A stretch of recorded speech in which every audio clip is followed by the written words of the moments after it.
Haryana BJP में एक बार फिर सामने आई फूट। हरियाणा बीजेपी में क्या सब कुछ नहीं है ठीक ठाक? हरियाणा की सरकार में क्या मुख्यमंत्री के फैसलों से सहमत नहीं होते उनके मंत्री? क्या मंत्रियों के ऊपर दबाव डालकर मुख्यमंत्री को अप्रूव करवाने पड़ते हैं उनके फैसले? क्या जनहित के फैसलों को लेने से रोकते हैं अपने मंत्रियों को मनोहर लाल खट्टर? क्या आपस में नहीं बनती है खट्टर के अपने मंत्रियों से?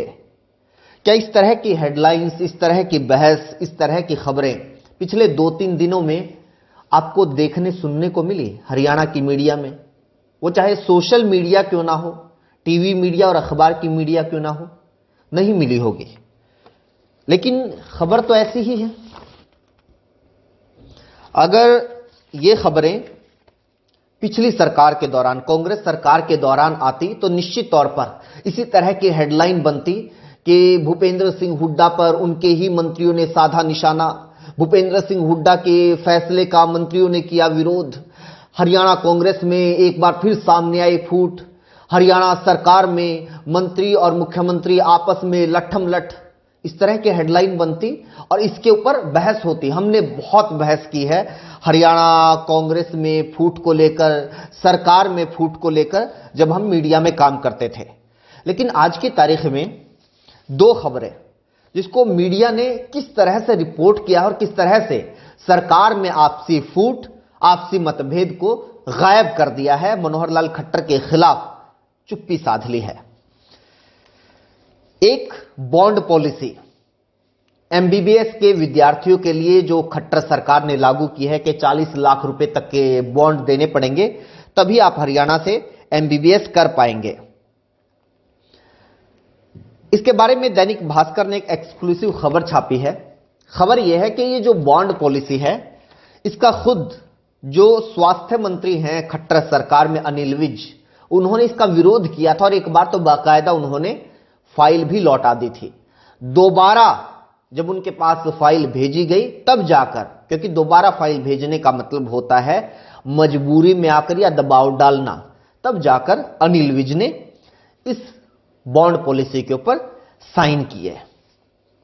क्या किसी अखबार ने या किसी न्यूज चैनल ने इस बात के ऊपर बहस की कि सहमत नहीं मनोहर लाल खट्टर और अनिल विज? एक बार फिर सरकार में सामने आई फूट, मनोहर लाल खट्टर दबाव बनाकर इस तरह के फैसले अपने मंत्रियों से करवा रहे हैं। जाहिर तौर पर यह कोई जनहित का, विद्यार्थियों के हित का तो फैसला है नहीं, इसलिए 1 महीने से वो लोग भूख हड़ताल पर और धरने पर बैठे हुए हैं। डर दिखाया जा रहा है कि आपके ऊपर एफआईआर कर देंगे, हॉस्टल से निकाल देंगे स्टूडेंट्स को, विद्यार्थियों को। सरकार डर दिखाकर उनके आंदोलन को खत्म करवाना चाहती है। लेकिन सरकार के अंदर, बीजेपी के अंदर सब कुछ ठीक ठाक है। अगर इस तरह की किसी भी तरह के मतभेद की खबर विपक्ष में आती है तो वो बहुत बड़ा बवाल होता है कि सब कुछ ठीक नहीं है, पूरा गुटबाजी है, पूरी तरह से दोफाड़ हो चुकी है, आपस में लट्ठम-लठ है, बहसबाजी है।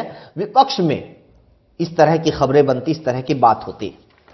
एक है एचटेट की वैधता को लेकर कि भी कितने साल तक वैधता होनी चाहिए। जो एचटेट पास है उन्होंने आजीवन वैधता की मांग की और सरकार ने भी आदमपुर उपचुनाव से पहले इसका लगभग ऐलान कर दिया था। बहुत सारे ऐसे बयान दिए कि जल्द ही यह ऐलान हो सकता है कि आजीवन वैधता होगी। लेकिन जैसे ही उपचुनाव खत्म हो गया तो फिर से सरकार ने यू टर्न लिया। अब कहा जा रहा है कि 7 साल या ज्यादा से ज्यादा 10 साल हो सकता है वैधता ही रहे। लेकिन इस बीच खबर छपी है कि शिक्षा मंत्री वो ये चाहते थे कि इसकी लाइफ टाइम वैधता होनी चाहिए, वैलिडिटी होनी चाहिए। लेकिन मुख्यमंत्री ऐसा नहीं चाहते। सीधी सी स्पष्ट सी खबर दे दी। यहां पर नहीं लिखा गया कि मुख्यमंत्री और उनके मंत्री के बीच में कितना बड़ा मतभेद है, सरकार के भीतर असहमति है, दोफाड़ है, मुख्यमंत्री की बात से मंत्री सहमत नहीं है या मंत्रियों की बात से मुख्यमंत्री सहमत नहीं है। 1 लाख से ज्यादा एचटेट पास है।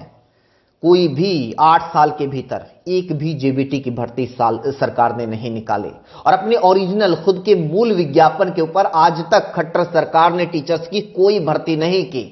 ये एचटेट पास पिछले 8 साल से इंतजार कर रहे हैं कि कोई एक भर्ती तो हो जिसका वो हिस्सा बन जाए, लेकिन ये हुए बिना उनकी ये एचटेट पास की जो योग्यता है, उनका जो सर्टिफिकेट है, ये रद्दी का कागज बनकर रह गया है। इसलिए ये लोग मांग कर रहे हैं कि आजीवन इसकी वैधता होनी चाहिए।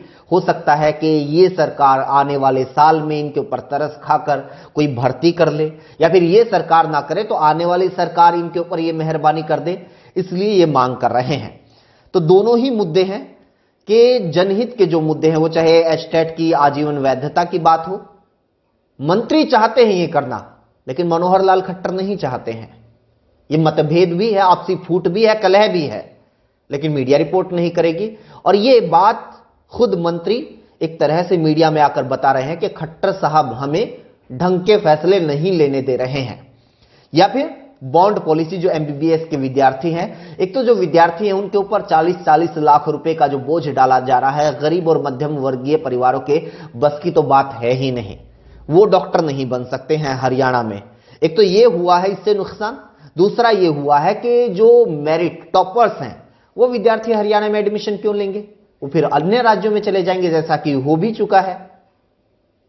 तो ये दो नुकसान। और फिर यही बात है कि यहां पर भी मंत्री तो चाहते हैं कि एक अच्छा फैसला लिया जाए, ये बॉन्ड पॉलिसी वगैरह विद्यार्थियों के ऊपर ना थोपी जाए, लेकिन यहां पर भी मनोहर लाल खट्टर अपने मंत्री को ये ढंग का फैसला लेने से रोक रहे हैं और ये थोपा जा रहा है। ना सिर्फ विद्यार्थियों के ऊपर ये फैसला थोपा जा रहा है, खुद के मंत्री के ऊपर भी।